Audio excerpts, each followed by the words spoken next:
Hello, this is Jenny from Designs with Paper. Thank you so much for stopping by my channel today. I am working on the cover page for my Mission Inspiration art journal today. This binder is one of the group of binders I found on Amazon. It's an A5 binder, so it holds basically half of a sheet of regular letter paper in the United States. I have cut a piece of chipboard here. This is just scrap chipboard from my craft room, and it is measuring about 6 3/4 inches across and 8 3/8 inches from top to bottom. It's a little bit bigger than my journal pages will be, but it will fill the entire cover of this little binder that I will be using for my Mission Inspiration pages this year. So I am starting with this piece of scrapbook paper that I found as I was kind of cleaning up and organizing my scrapbook paper. It's super pretty and it's a good starting point.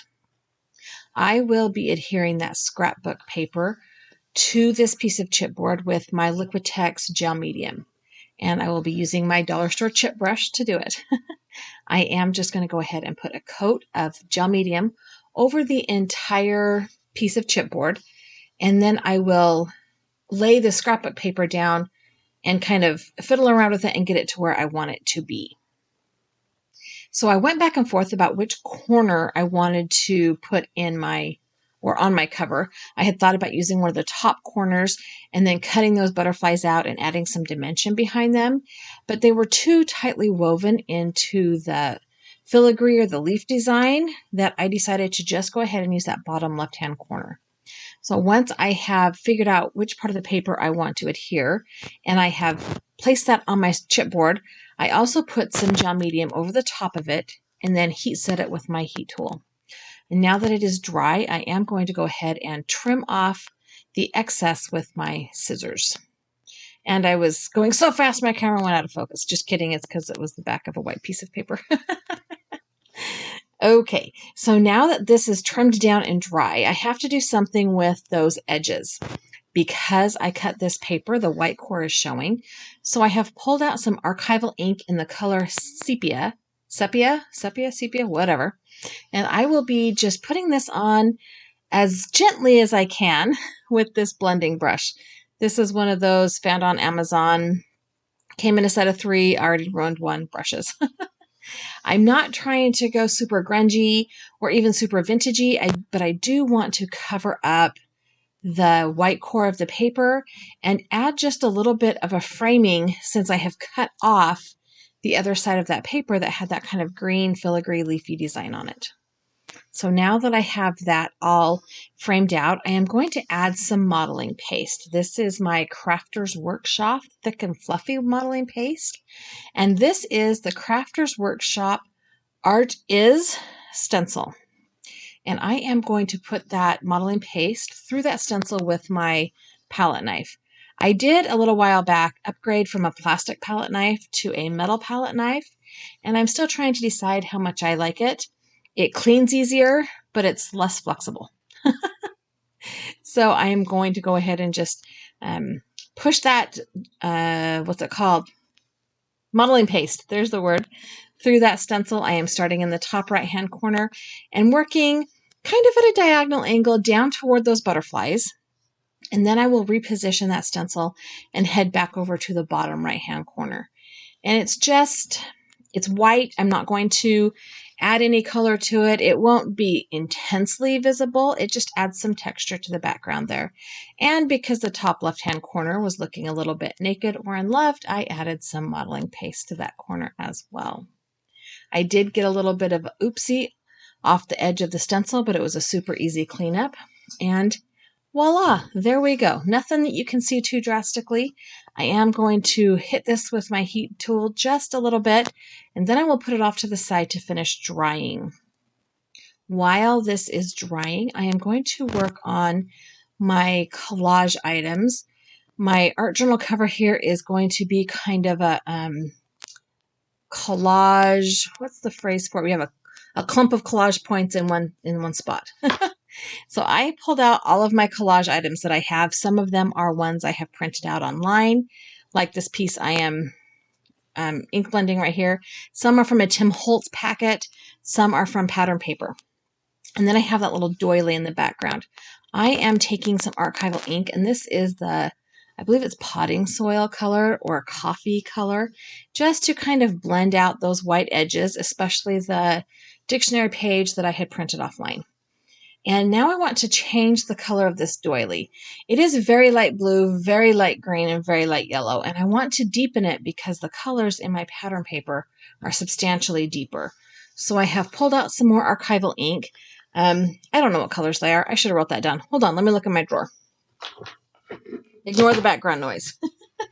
So the colors are library green and vivid chartreuse and cobalt.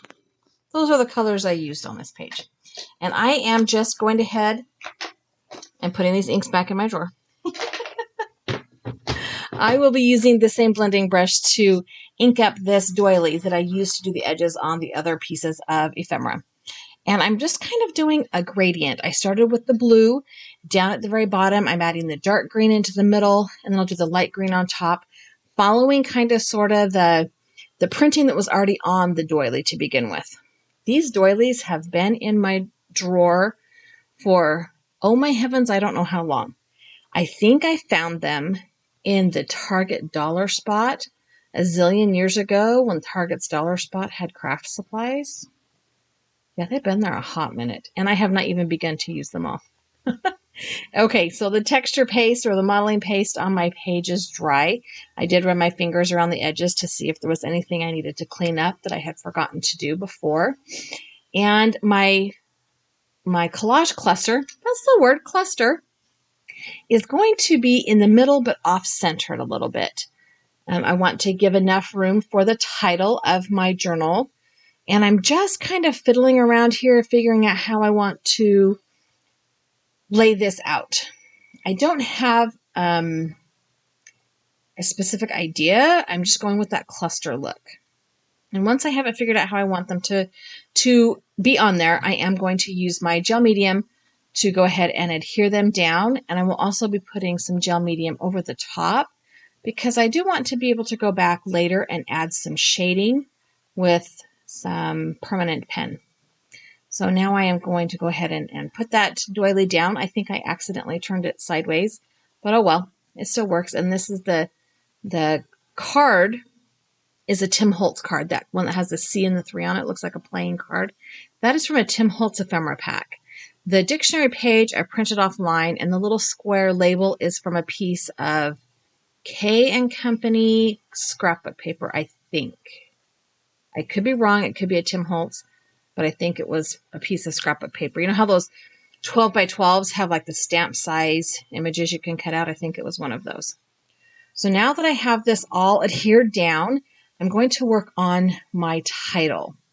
So many years ago, probably when I first started Pinterest, so, way after my kids did, because I'm old, I saw a piece of artwork that said art doesn't have to match the couch. And that struck me because sometimes in my brain, I need everything to be matchy-matchy. So I love the idea that art doesn't have to match the couch. So these little word tiles are the Tim Holtz Scrabble tiles. I don't think they're Tim Holtz. I think I picked them up at Joann's a few years ago to make Christmas ornaments. I don't think they're the Tim Holtz ones. I am going to go ahead and use this sepia ink around the edges again to kind of hide that white core. And I did print that doesn't have to match the on 2 labels. One was a black label, one was a clear label, because I wasn't exactly sure which one I was going to want more. I did end up using the clear label because there's not a lot of black on my page when I start this part. Toward the end, that changes a little bit, so it probably wouldn't have mattered which one I used.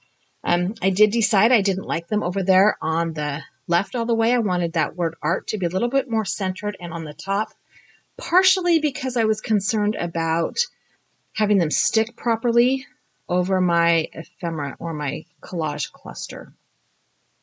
Now that I have them kind of sort of laid out, I am going to adhere them. I'm going to adhere them down with regular Tombow glue. And once I have everything in place and have my label down, I will go over it with some gel medium.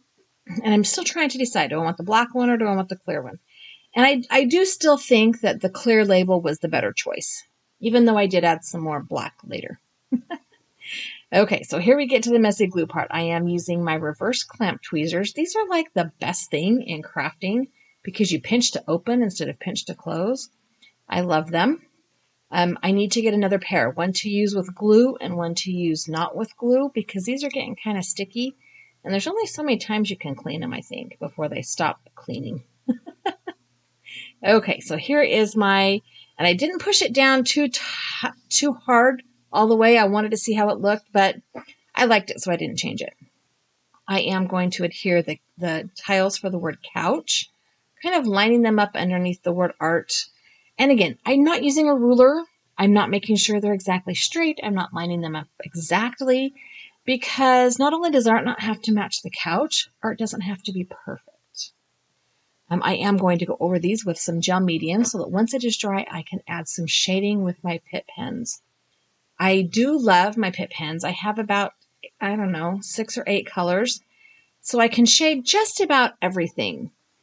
I do have in my stash my old Stampin' Up! Markers, and I know they're not waterproof, but I wonder if I could shade with those and then add some like that Tim Holtz glaze over it and make them permanent. I'm going to have to try that. Okay, so the trick with the Pitt pens, they are India ink, which means they are permanent. But for a little bit on non-porous surfaces, they are smudgeable. So I have that baby wipe. It's kind of a mostly dry baby wipe in the corner, and I just wet my finger down and smear that ink around. And I'm taking this kind of flesh-colored pen and going around almost everything because my background is a very oatmeal-y, light tan, peachy kind of color. I did add the green around the doily edges, and I did add some green and blue around the butterflies, but I do think I could have done all of the shading with that kind of peachy tone. I say flush, but it's not even, it's my flush color, but it's not everybody's flush color. That peachy color, I could have done the shading with that in its entirety. It would just have required a couple of layers. But I had all the colors, so I used all the colors. There's no reason to not use the colors. But if I only had one, that one would have worked just fine. And I am just kind of trying to pull those elements, including the butterflies, up off of the page just a little bit to make it look a little more dimensional. I love the look that you get from shading your ephemera. It's a little trick I learned from Vicky Papanayu. Please don't kill me if I said that incorrectly. Okay, once everything was done, I noticed a couple of blank spaces. They didn't have any texture paste. They didn't have any ephemera. And, less isn't always more. Sometimes more is more. Sorry. I do have these rub-ons, and these are some old Tim Holtz rub-ons. And I'm going to start adding some more background in. These are not going to be dimensional. They are very much going to look like background. The first set I pulled out was this trio of butterflies because it was kind of perfect and it has a little bit of a clock or something next to it. And they give you a popsicle stick in these rub-ons, and it doesn't work. I'm not sure. It has been so long since I used rub-ons, I had forgotten that the popsicle stick doesn't really work. So I did need to pull out my bone folder and kind of scratch those off.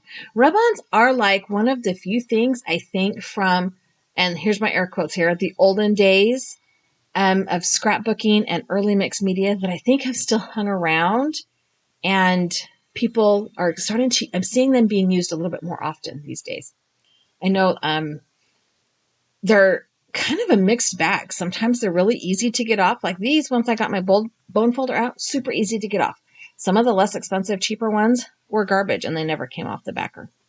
I also have in this set this little rectangle. It looks like text. And there's a little kind of corner text up there as well. And I am going to add those two pieces to my background as well. So with these rub-ons, you don't have to cut them apart. I just do so that I can use the parts I want and save the rest for later. And you peel off the white paper on the back. It's kind of got a wax coating on the one side. And you put the sticky side down and then rub the top of the plastic cover with a bone folder or something else. I know there's a special tool for rub-ons some people have. And I think a stylus would work too. And then you pull the plastic top off and the pattern stays there. So this little piece was like a corner of a text page. And I'm just going to stick that right there at the top of that card, kind of like it's peeking out from underneath that playing card. And down in the bottom corner of my sheet, I had some sections that I had used before, but hadn't really rubbed all the way off. So it's kind of like leftovers, like the crumbs at the bottom of the brownie pan that are really good the next day. And I decided to just, yeah, everything's about food with me, right? Everything's about chocolate. I decided to take those pieces of leftovers and kind of add some more texture to the corners of my page. I mean, it's there. I'll use it, right? No biggie. And I'm just the same thing, putting the plastic sticky side down, rubbing it with my bone folder and pulling the plastic up. Just trying to take the rest of that. I'm not even sure what was in that corner, probably a text box or something. This package of rub-ons did come with 2 sheets each, and I still haven't used the first sheet. And I don't, again, this is one of those things that's been in my supplies for a while, and I haven't really used it. So anyway, I have made it a plan to use the ephemera that I have in my art journals this year. I want to use up what I have and try not to buy stuff I'm not going to use just because I see it at the store and it's cute. All right. So now I've got the rub-ons on my page. I'm debating, do I want to add something here to this corner? And there is that little row of stars, which I thought, why not? Stars don't really have anything to do with this page whatsoever, but why not? That bottom right-hand corner looked like it needed a little extra love. So I am going to go ahead and cut that piece out, peel the backing off, and scratch those rub-ons off with my bone folder. I wonder if a wide stylus would be faster than a bone folder. My stylus is pretty narrow, so I don't know. But there we go. So here is the cover to my art journal. It's looking kind of cool. I'm really loving how it kind of all came together. I am going to write down on the bottom left-hand corner, Mission Inspiration 2022. I don't love my handwriting, but this was not, I used a really fine tip pen, so it wasn't something that would stand out, especially in that corner down there with all of the green filigree and the archival ink. Here is a couple of close-up pictures so that you can see that texture paste and the ephemera and how things kind of jump up off the page close up that you don't really see when you're looking far away. Thank you so much for stopping by my channel. I hope you are excited to see what Mission Inspiration has in store. I know I am. I am excited for a new year. I'm ready for life.